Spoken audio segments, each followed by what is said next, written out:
So today we're going to look at just 15 minutes to an hour just looking at KALI Linux and how it all works on the NetLab system.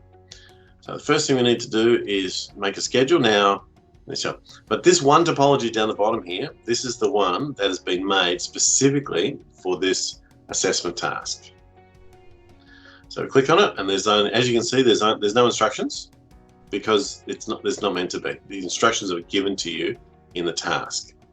There are, heaps and heaps of pods. What do we got? So it's 30 pods. So there are lots and lots of different pods. There's no way that all of you can't do this all on your own 24/7 whenever you want. So we'll pick number 3. 3 is a good lucky number. So remember, you've got to move the mouse as close to the red line as possible, and always give yourself half an hour longer than you think you need, because you don't want to have it kick you out. So that's, you'll only see one because you'll join it. So we click on Enter Lab and we just wait a minute. We'll fast forward this bit.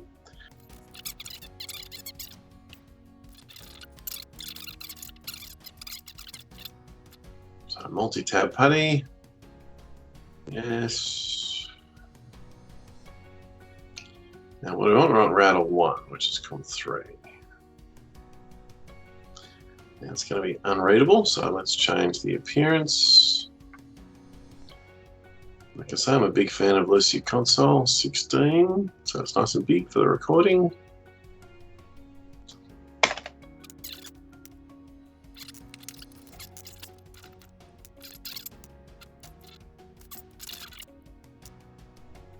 Yeah, right. So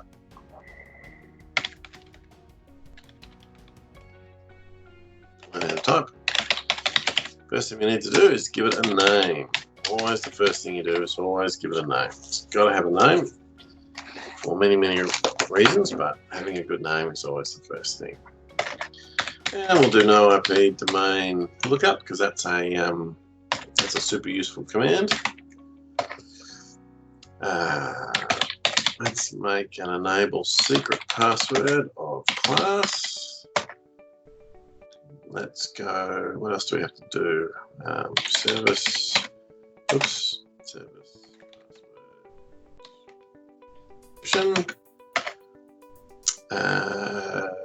No IP domain lookup, service password. Oh, look, we'll do IPv6 just for fun, because we might use it, we might not, who knows.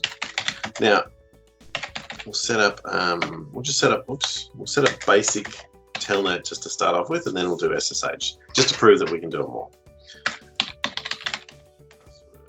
Login.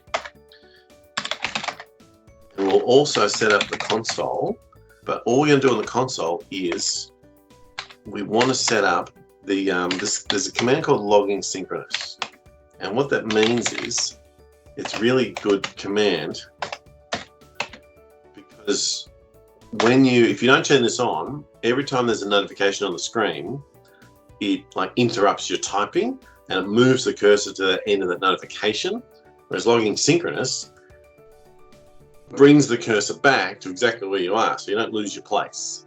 So no IP domain lookup speeds up your typos, and logging synchronous makes it a lot easier for you to do your thing. In fact, I know what I forgot to do this whole time. I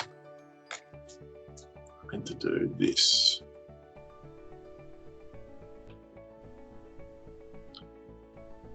Has that made it worse or better?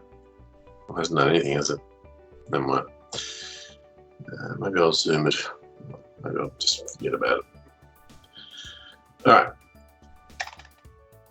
We've done that. Now we need to, let's give it an, Let's give it an IP address. So let's triple check the topology. And so gigabit 1 is the one we care about. So interface gigabit 1. IP space 192.168.1.1. We'll do IPv6 as well, just for fun. We might use it later on. IPv6. Cafe.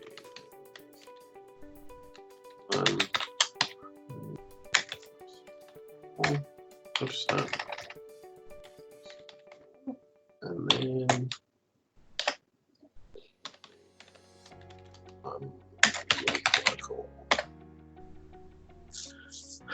okay, so, and of course, most important command, no shut. Now notice when the message pops up, this interface becomes active, the prompt is not going to get in our way. So see how the cursor was returned? Normally it'll be left way over there on here, and you forget what you were typing. Oops. Verify what we've got. So we've got a host name, we've got an enable secret, we've got no IP domain lookup, we've got a certificate because that's built in, can't get rid of that. Our IP address and our interface. So now I can ping stuff, and we've just set up Telnet, but we'll set up SSH in a minute as well. So now we go back to PCA. All right, here's our KALI. Actually, yeah, you're right. We'll do F10 for this because I think it'll be better. There we go. That's nicer. That's a bit bigger. So now it's you just move the mouse and click the mouse and do whatever. Nothing happens. You just have to press again on the keyboard. So the default username is root, and the password is root backwards, which is T-Tor. Now, thankfully, KALI comes with this very nice graphical user interface. So you've got this is like the shortcut bar over on the left. If you want to just old school it, you can just click on applications, and all applications are here as well. And this is like the start, all the different groups. Up in the top right-hand corner, you've got the power settings. So you've got sound, power, and network. So what we're going to do is, and this over here is like the command prompt. It's called the terminal. So we click on this, and it's just like a command prompt. So a lot of the stuff you'll be doing uses the command prompt. So actually, let's try and do this. What do we got? Can we? No, never done this before. It's a bit of fun. No, that's horrible. Let's get 80 by 24. I was hoping to make the font bigger. All right, chat, how do you make here we go, preferences. Normal size, custom font. Whoa, that's really big. Let's just make it 14. Hey, look at that. That's a bit bigger. So, there's a couple of commands. The ifconfig is a really good one. It's like ipconfig, but it's the same for, it's the equivalent. Just make it a little bit bigger so we don't have to line wrap. So ipconfig in Windows or ifconfig in Linux. Now, just for fun, this has already got an IP address hard-coded, so we're going to change that because we like to change addresses. But I enabled IPv6, and I've talked about Slack a few times, stateless auto addressing configuration, Slack, and it's already done the Slack. So it's actually gone and leached, done the Slack, and given itself a magical address. But have a look at this address. This is an absolute nightmare. Imagine if we had to type that address every single time. It's really, really big and annoying. So we're going to go in and we're going to set it manually, because to verify connectivity, because we can verify connectivity for here. So we'll go ping, same as Windows, ping 192.168.1.1. Actually, sorry, we've got to give it a better IP address first. I forgot. Because it comes with that address, but we don't like that address. So let's go to the control bar magic thing. It's got a proper name, but I don't know what it is. We want to go to our settings for the network card. And this is the setting for the network card. So it's just like if we went through start settings, we've got all the settings, but we're on network. Then we come up here to the wired connection, and we've got this lovely little cog for settings. So we click on settings, and here we are, exactly the same as Windows. We've got detail. So this is the summary. We've got IP4 and we've got IPv6. But I want to change this because I'm a big fan of 50. I like 50. So this is just the way this is built. The person who built it forgot to leave this on DHCP because they cloned it from an existing lab. But we'll change that. Now, there's a little caveat though. Notice that even though I've clicked save and OK, if we go back over here to the settings and type ifconfig again, it hasn't changed. It's still .2. There's one of these little funky things. I don't understand why. Maybe later once I do KALI a bit more. So you have to actually turn it off. That's the on-off button, by the way. Turn it off, count to 10. 1, 2, 3, 4, 5, 6, 7, 8, 9, 10. And turn it back on again. It's almost like you have to, just give it a little micro warm reboot. So we go back to the terminal and we type ifconfig, and now it's changed.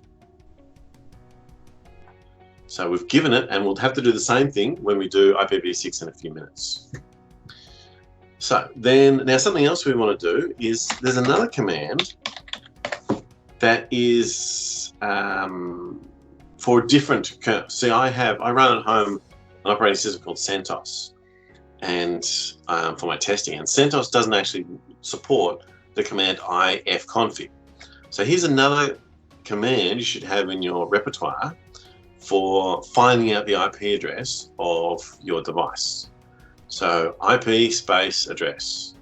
And as you can see, here's our interface, Ethernet 0, and here's its MAC address, and here's its IP address. It's exactly the same information of ifconfig, but it's just a different. Some Linux have both, some have one or the other. CentOS, for example, only has IP address, whereas KALI has both. So type ifconfig again, you'll see that it's the same information. It's just that ifconfig is formatted a bit nicer. See, we've got our the MAC address is not here. Oh, there it is. So there's the MAC address, there's our IPv6 address, and there's our IPv4 address. So, and of course, this lovely terminal screen, you've got a scroll wheel so you can scroll up and down. Now, I don't like the ping. I don't like the IPv6. So let's just quickly set that before we get too busy. See, currently it's set on automatic, but it's such a long address. Typing it is a nightmare. So 2001 cafe A B C D :1, and we'll do the same thing again. We'll call it 50 because that's a good address. Now, notice it's a bit hard to see, but this is blue and this is red, meaning that it needs a value there. So 64, and it wants the gateway. Now, this is the weird thing you've got to remember about IPv6 is that the gateway isn't 2001 cafe ABCD 11. It's the link local address. Because it's just the way IPv6 works. You just need to be able to get to the default gateway. And the way to do that is by the link local address. So if we click apply and we do the same thing, turn it off, count to 10, 1, 2, 3, 4, 5, 6, 7, 8, 9, 10. Turn it back on again. We'll come back to here and do ifconfig. Now it's changed. So now it's got a nice, neat address, much easier for us to troubleshoot and test. So let's go back to the router again and let's prove that it works. So ping 2.168.1. What do we say, 50? Excellent. And now we want to do ping 2001 cafe ABCD :1 50. And that works as well. So we'll look at our ARP cache, and then we've got all the MAC addresses. See, it was 2 and now 50. That'll flush itself out. And also I talked about this last time as well, but show IP v6 neighbors is that's the way you find out the ARP cache in IPv6, because there is no ARP, because it's all multicast magic. So it has to use that's part of Slack and the negotiation. So there's no ARP, so it's all multicast. So there's no ARP for IPv6. It's just neighbors. They found each other and they love each other, so that's good. Awesome. All right. So now, the reason why we're here is because we want to find out more about KALI. So now that's the terminal. This is our network, but there's all these other settings as well, so you can have a play with that. But 99% of everything you do in KALI is going to be from this command line. So one of the things we're going to do is we're going to open another command line. new window. So I right clicked on it and I said new window. And we'll leave this over here. So we've got two windows open because we want to do a couple of different things. So the first thing we're going to do is we're going to make sure that we can telnet to the router. Actually, I forgot something really important, haven't I? Let's make sure. Let's prove that's working properly. A banner. Always going to have a banner. Message of the day. Always got to have a banner. Don't have a banner, then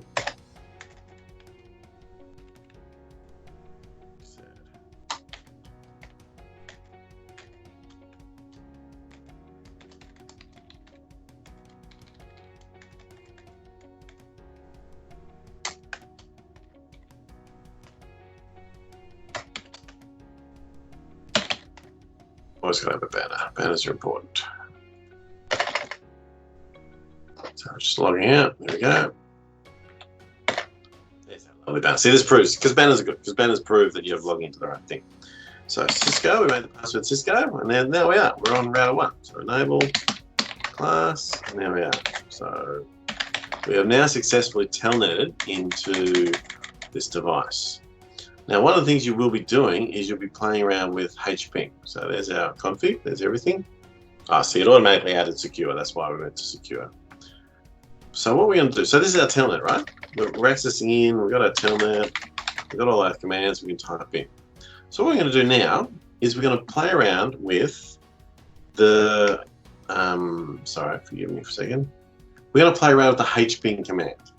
So HPING is the command to use, we learned about it in week 7. I introduced it, but there's actually already a lab in the material for this week or next week to learn how to use HPING. So let's have a look at HPING3 and see what it gets. Okay, well, that was unexpected.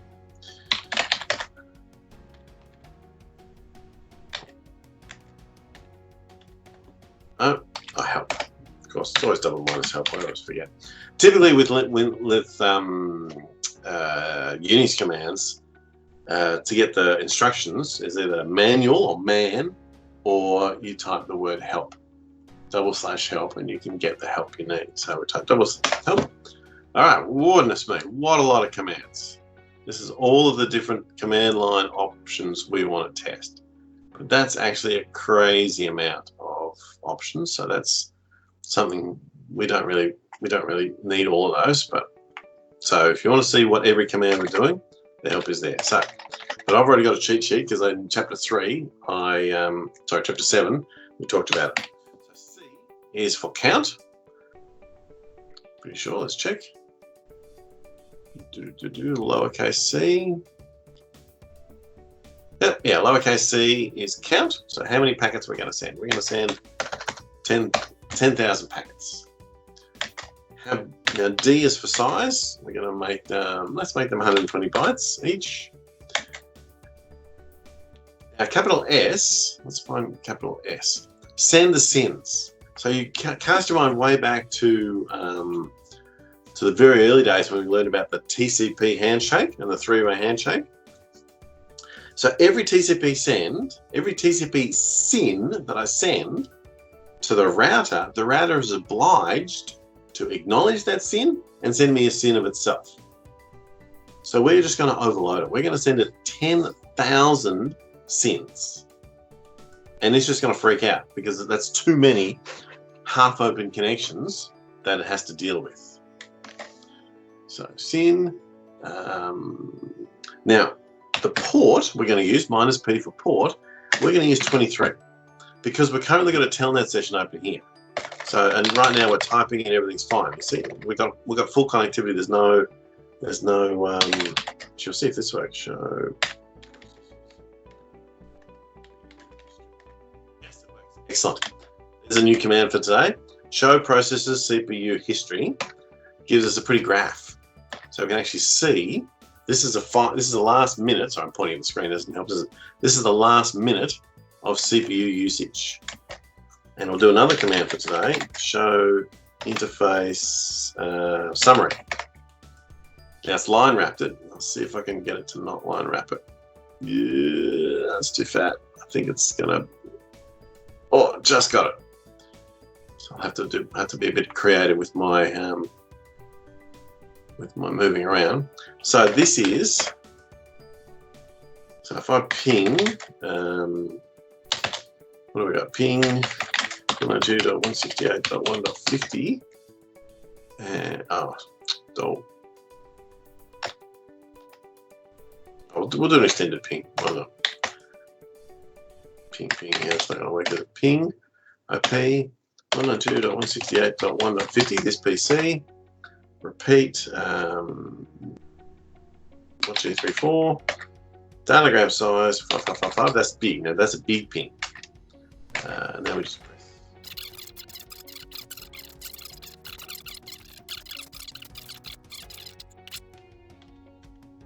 Show interface summary. There. Finally, there's some traffic. So gigabit 1. There's been.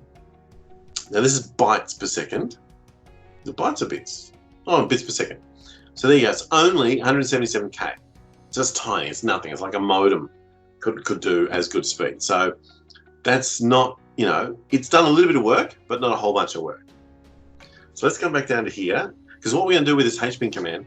HPING command is a denial of service. I should probably start with that, shouldn't I? HPING is a denial of service tool. So we're going to flood this poor router so that we freak it out. And we're going to attack it on port 23 because that's Telnet. We haven't done SSH. If we do SSH, we'd attack it on port 22. What we want to do is we want to flood it. And what I'm going to do, I'm going to show you this example. What we're going to do is we're going to make it a random source. Random. What's going to happen is this tool is going to ping 168.1.1. So it's going to send 100. It's going to send 10,000 TCP SYNs to port 23, but it's going to make the reply address a whole bunch of random IP addresses. I can't spell. RAM source, sorry.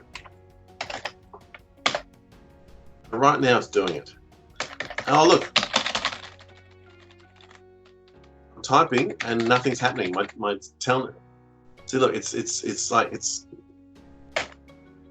overloaded. So let's actually ask the router. Show is.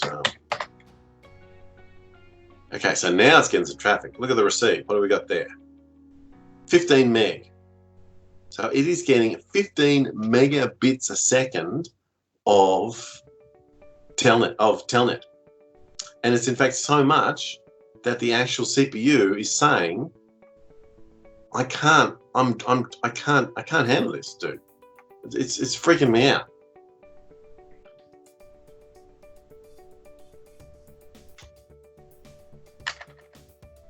But you see that it is responding every so often. Because look, see how it typed that command, and I'm pressing enter on the keyboard, and I just spam the keyboard and nothing happened. But it is still sort of half working. So now we want to stop HPING, so we'll do Control Z. Oh, no, Control C. Control C. So now we come back over here. Now it works again. Now what's the other command I wanted to do? Come on, be in the history. There it is. There you go. Look at that. So for that time, and you can see that the graph, because this is now. So for that time during that thing, 50% of the CPU, 46% of the CPU was taken up with 46% CPU. Sorry, I can't highlight. 46% CPU was taken up just with this attack. And notice that as soon as we stop the attack, it's gone. Now that's actually surprising because when I did this before in a lab environment, the Telnet was actually still working because I found that the router was okay because it didn't mind because of the random source. So what it found was that the random source, there was still enough sockets that it could create. There was still enough TCP connections that it could make. So I was happy. So let's just try it now. let's just take out random source. So this would quite literally be the KALI Linux box attacking this router. Just straight up. Just a straight up attack. Console's gone now. So come up over here. Show processors CPU history. There you go. No, it's only 29%. I would have thought it would be more. There you go. So, but notice that the TCP, our Telnet, is as good as dead. You know, I'm typing, pressing enter, but nothing's happening. We're overloading that interface. So we go back again. What was the other? See, there you go. It's freaking out. It's saying that it's just too full on. So show interface. Oops. Show interface summary. Yeah. See, now it's.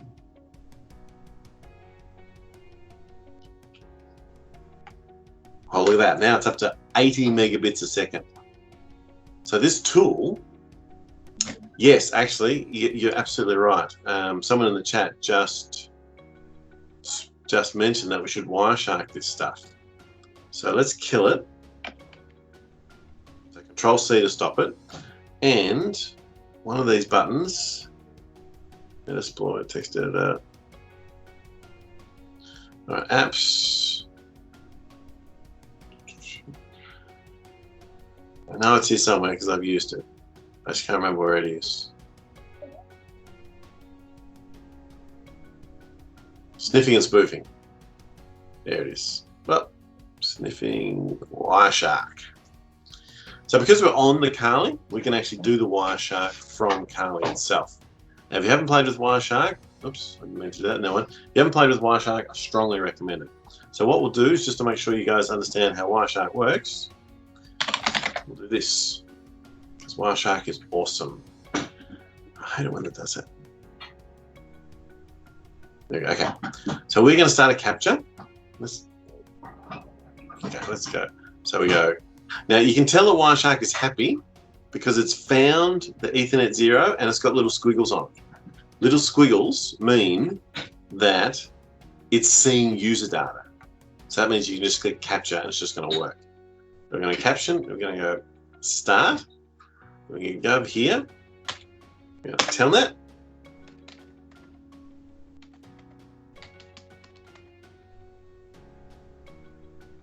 And we're going to go stop. All right. So now I'm sorry about the screen size, but you guys, when you do this for yourself, you'll be able to see it. So let's have a look. So basically, because the only traffic that KALI did in the last 20 seconds has been Telnet, let's have a look. So this is us, 50 is KALI, and that's the router. So we've done a TCP SYN, we've done a SYNAC, we've done an ACK, exactly what I said before. That's how TCP works. Then we want to send some Telnet data. And then here's some more Telnet data, and here's some more Telnet data, and here's some more Telnet data. All this lovely Telnet data. And being acknowledged and everything. So what we can do is we right-click on here, we right-click on this packet, and there's a thing called follow. And we say follow TCP stream. This then builds all those TCP packets into the stream it is, and it color codes them. Blue one way, red the other way. So have a look. So this is the TCP handshake negotiation to say this is, let's do some TCP. Oh look, there's our banner. Remember I said make a banner, always make a banner? So this is, blue is from the router to us, and red is us to the router. So we get a prompt. It says, now we've pushed back some handshaking to say, we want to talk about this. Oh, what's that? That's our password. Completely clear text. Even though on the screen you couldn't see anything. Notice here, enable, there's two. There's red, blue, because I pressed E on the keyboard and E on the keyboard went to the router. And then it came back and displayed E on my screen. That's why there's two E's and two N's. And then it had a prompt, and I just typed in class. Well, that's no good, is it? We've just completely, logged into this, and we've captured our username and password. So anyone sniffing our traffic using Telnet could quite clearly see our username and password's no good. All right. So let's start another capture. So continue without saving. We'll just do a simple ping because I know you guys love ping because pings are awesome. Oops, actually don't want to do that because that'll record. No, other one. How can we get there we go. Let's just send a normal ping because I just want to show you what a normal ping looks like. Come on.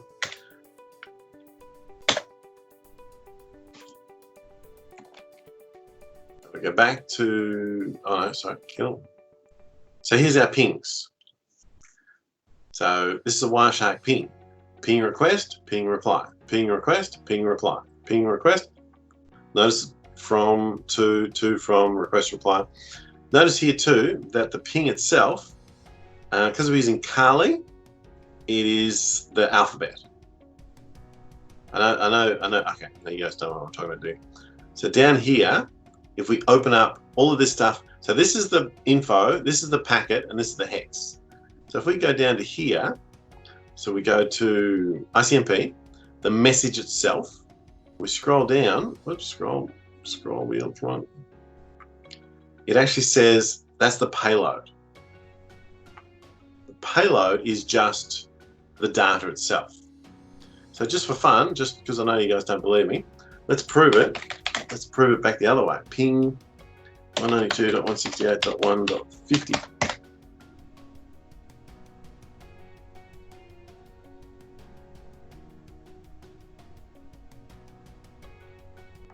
See, the Cisco pings, the data's just ABCD in hex over and over and over again. So you can actually tell it. You can tell it to do different password thing. Okay, I got a question in the chat about the password being because I'm using KALI. No, this is because I'm using Telnet. Because I could do it from Windows. If I did it on Windows and I ran exactly the same test and I had Wireshark running on the Windows and I captured it, you'd see the username and password exactly the same. So the way it, oh, I see what you're saying. KALI, I don't know if KALI, I haven't played with it. I don't know if KALI has Telnet running on it. Yeah, no, it only has SSH. But what we'll do, okay, but we want to Wireshark the attack. So let's just go back to Wireshark and clear it, and we'll capture the attack. Oops, no, what was that? I'll start. Continue without saving. Yep. All right. Now we go back to our console. All right. You ready for this? Bang. Now I'm going to kill it just because it's literally just. It's going to fill the buffer before I can even get. So let's go right to the very top. Come on, you can do it. There we go. So this is the very first. Is just saying, let's do a TCP SYN. So have a look.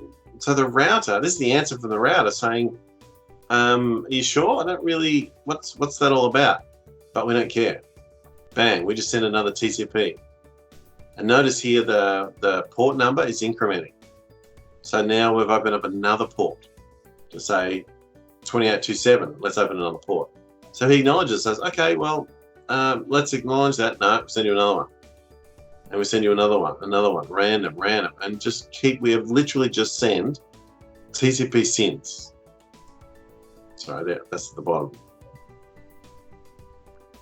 So this is the data. We're trying to send it all of this data. So I should start at the top. And then he's saying, no, then this is this is from the source as well. It's a destination. So we're quite literally just smashing, just sending, well, hundreds of thousands. I mean, you can see the scroll bar here. And only now it's desperately trying to respond. Because the first few, what do we got here? Wow, is that really what I'm seeing?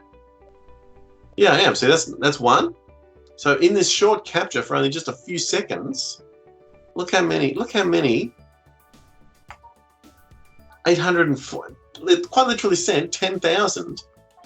Oh, I know what it's doing. It's sending 10,000.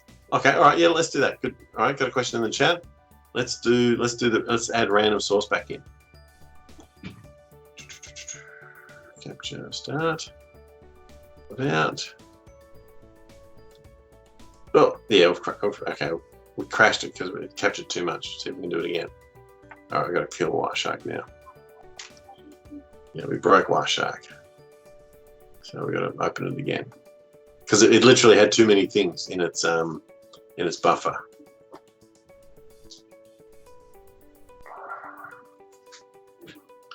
So capture start. All right, I go back to here, and we want a random source one. Random source. Zoom. All right, let's just kill it because otherwise it'll kill Wireshark again. There you go. So that's a perfect example of a distributed denial of service attack. So it's literally this is the target, and it's just sending all this data. Telnet, Telnet, Telnet, Telnet, Telnet, and all of these different IP addresses, random source. And if you go right down the bottom, actually no, I didn't let it finish. Actually, let's do it again.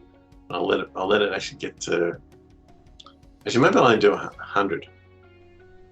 Just because we're using Wireshark, I'll make it just do 100, just so that you can see what it's actually doing.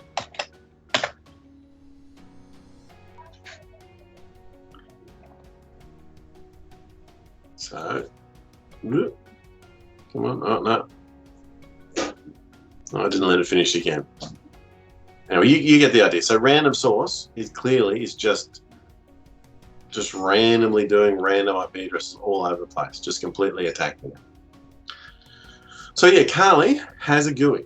It has a GUI for you to play around and do stuff, but it also has, but most of the attacking tools you'll be using, and especially for this unit, you'll be using all command line tools.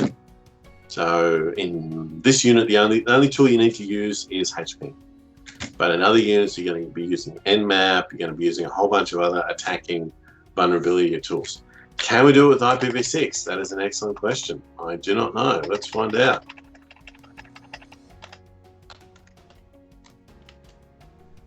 Cafe, ABCD.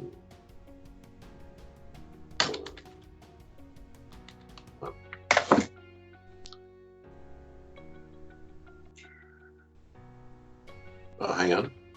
No, that's cafe.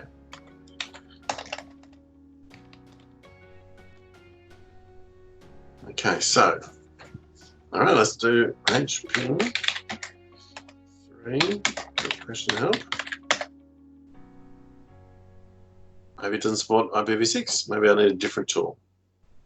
Or maybe I have to put a switch in it to say you are going to be using IPv6.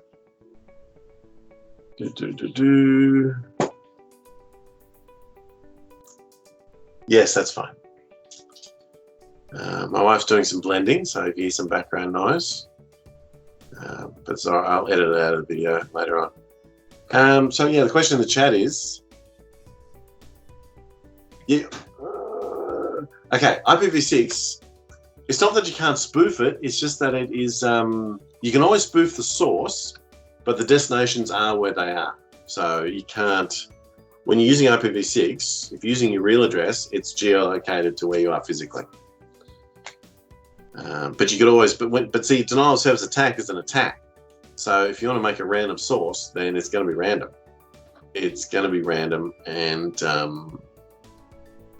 let's just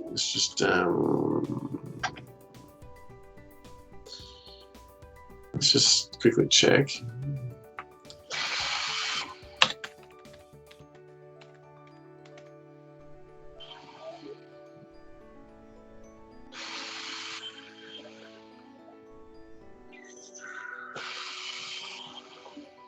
Okay, so currently HPING3 doesn't support IPv6, so that's fine. But that wasn't my word.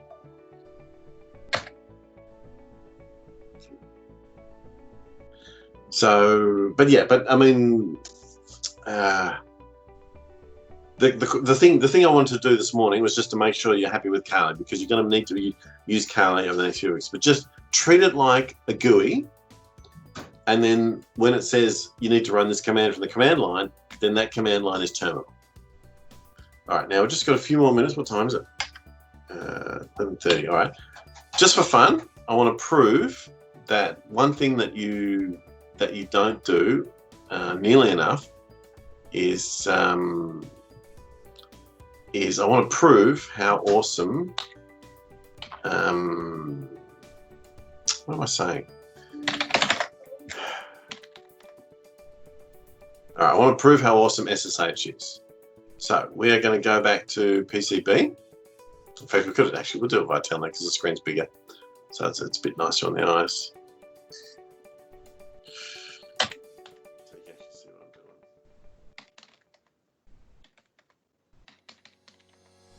What we're going to do is we're going to enable SSH, because SSH is important.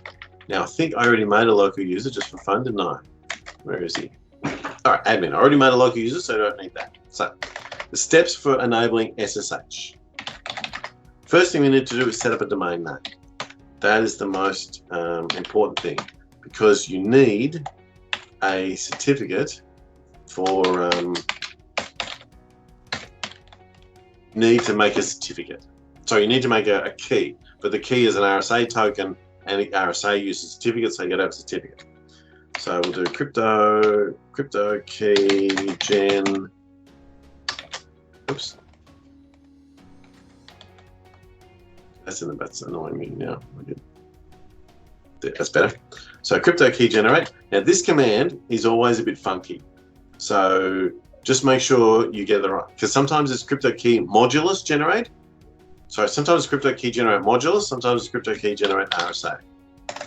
So the word modulus sometimes appears in different places, as you can see by the thing. So we can have modulus or we can have general key, but we want modulus, and we want 1024 because that's a nice big number. And that's it.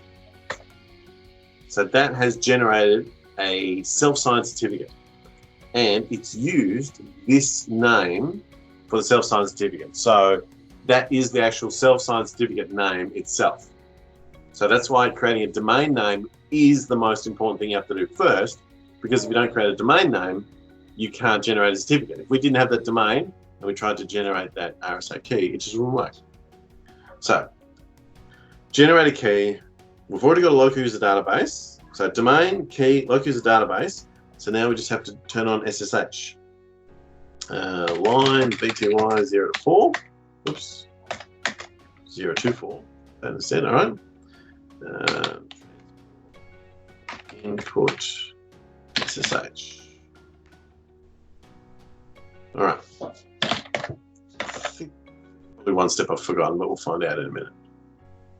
So actually, that should have kicked us out. So I haven't. So there must be something I've forgotten. This is why. That's why the demo gods don't smile on you something sometimes. This is why I have my journal with me all the time, because this. Actually, when did we do SSH last week? Last week, didn't we? Yes. Where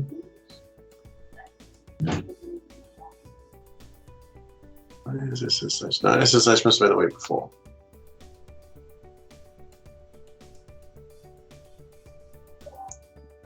There it is. Username, Bob. Oh, login local. It's always something you forget.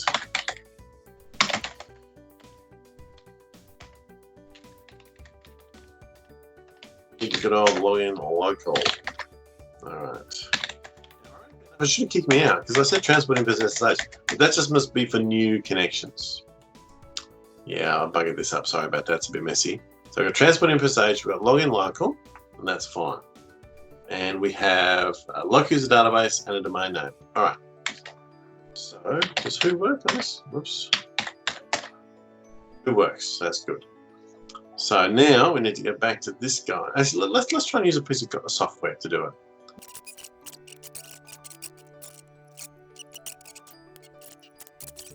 Putty doesn't work, so it's just SSH. So what are our options for SSH? So we've got SSH address login. Oh, we'll try that. 192.168.1.1. Now, okay, so you know when you fire a putty, how it normally uses when you use the putty, it has a pushback and says, dude, this certificate is an untrusted certificate. Do you trust it, yes or no? So we're doing all command line, so there's no tick box for that, so we just say yes, yes we are.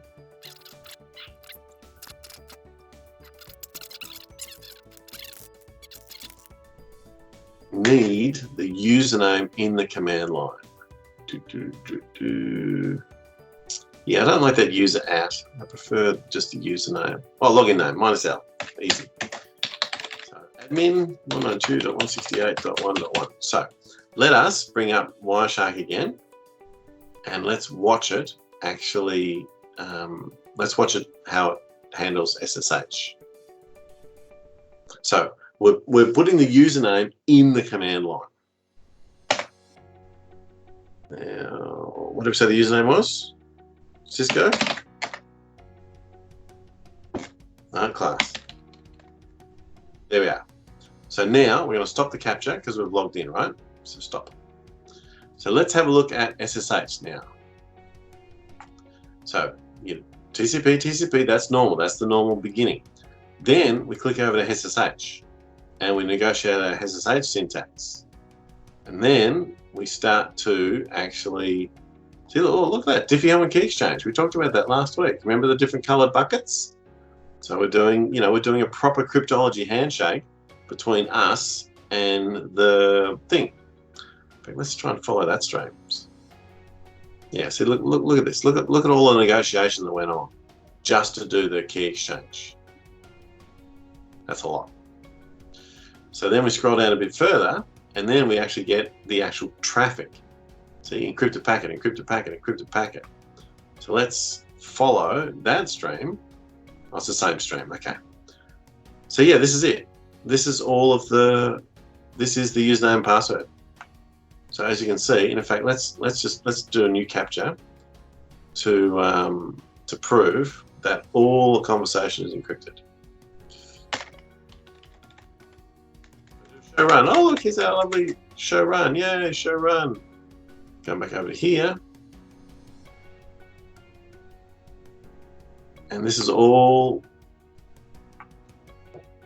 follow stream. That's it.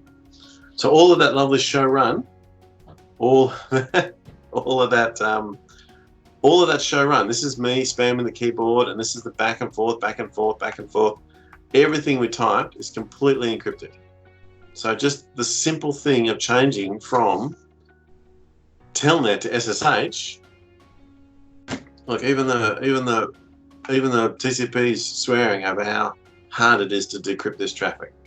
So this is why we use SSH. This is why we bang on about endlessly how awesome SSH is, because it's SSH. So now we've got this lovely SSH going here, and we'll just prove it by typing who. See, we've got two sessions going. So this is us, the asterisk, and this is us logged in as admin. See, now we've got a username. So SSH. So everything's going great. Now, why don't we attack SSH now? See, we're doing our ping flood. Oops. We were doing our ping flood for Telnet, to kill Telnet. Let's see how easy it is to kill, if we can kill SSH the same way, even though it's encrypted. So SSH is a different port. SSH is port 22. So we've got our SSH session going here, and everything's fine. So let's flood. Let's do a SSH flood. Oh no, it's gone again.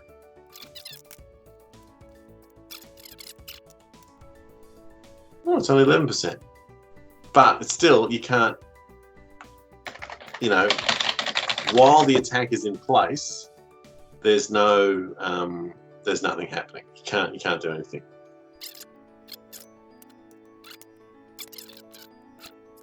Yeah, because when you do when it tries to capture a flood and it gets like 100,000 packets, it tends to freak out. So sometimes when you're actually capturing the flood, there we go, look at that. And see, it's the same traffic type, but now the protocol is SSH. Yeah, see, hang on, I have to stop it because it's.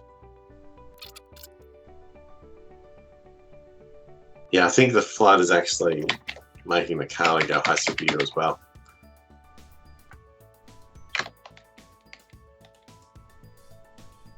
Actually, we could prove that, because remember this is only a VM, so it's still got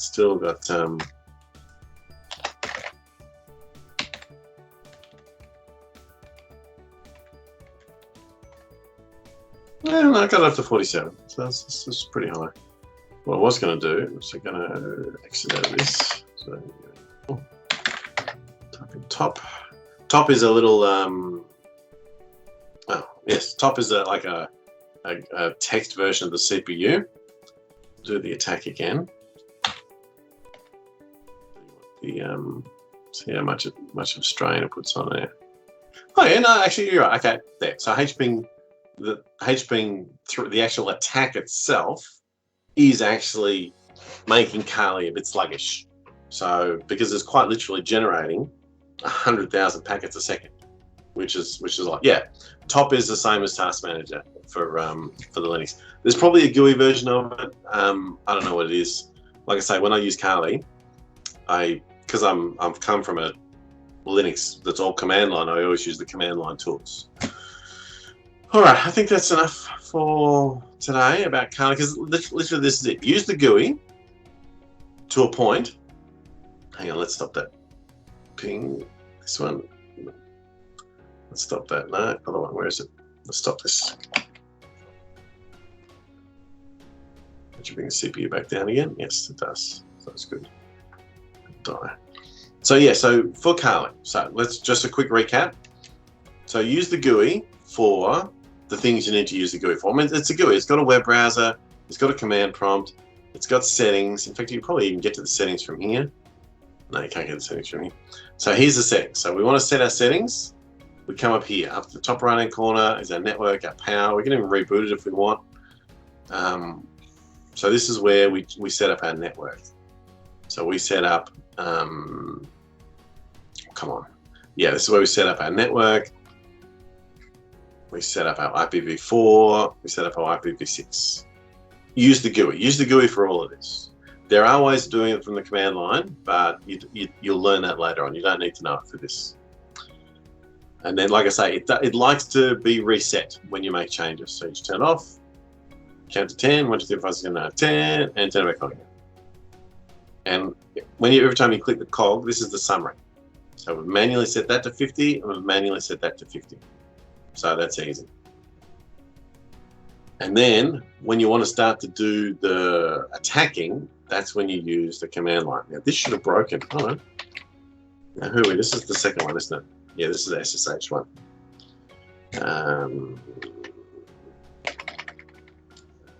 Show. No, I can't. Oh no, this is the Telnet one because the user's not there. Yeah, that's the.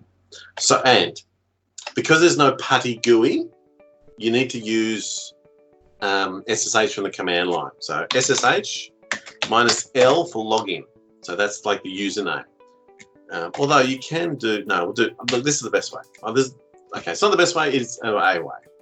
So admin, oops, no, and then the IP address, 192.168.1.1. There, well, we're in. So this is where you're using admin. So if you don't like that way, you're going to see a lot of people on the internet use a slightly different way, because if you look at the help for SSH from the command line, you can do. Let's just try with no switches at all. Let's just try this. Admin at 192.168.1.1. Yeah, so that's another way to do it.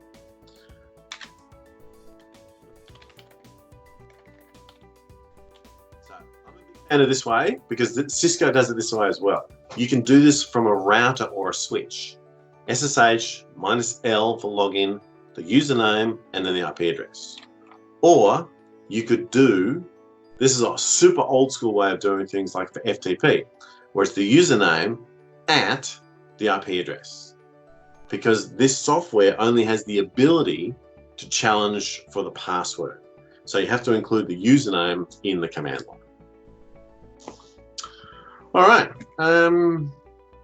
Like I say, well, that's KALI. It's just everything you've done in Windows up to date, where you have a GUI and a DOS box. It's the same. You use the GUI for the GUI things, and when you need a DOS box, it's just called terminal. And you just do your terminal commands just like any normal commands. Ping. It's a ping. For some reason, KALI normally sends 10 pings. All right, it's going to do it forever and ever. Okay, so. All right, good. So what I'm going to do is I'm going to stop recording this now. And then this afternoon and this evening, I'll go and edit it a bit to make it a bit more coherent. And I'll put a few bits of text over the top and try and make it less ridiculous. But look, like I say, you've been using Windows. You know how to use Windows. You know how to set your IP address in Windows. You know how to set your IP address. So you know how to use the command line to do ping and traceroute and telnet. You know how to use the tool Putty to do SSH. But now we're just moving that to the KALI platform. So use the GUI for setting up all the IP addresses. When you need a command line tool, it's just called terminal. That's it. Just click on terminal and type the commands in. You can still do your ping. You can still do your IP config. You can still do your IP address. In fact, if you're super brave and in the lab, there's even instructions on how to set the IP address from the command line as well, if you wanted to. But it's a bit more advanced for what we need today. All right, so I'm going to stop recording this now, and that way, when it finishes compiling, I can download it and I can start working on it this afternoon. So, thanks for watching. Please remember to subscribe, click the notification bell. If you enjoyed this video, give me a thumbs up, and leave me a comment with what you'd like me to make for my next video. I'll see you in the next one.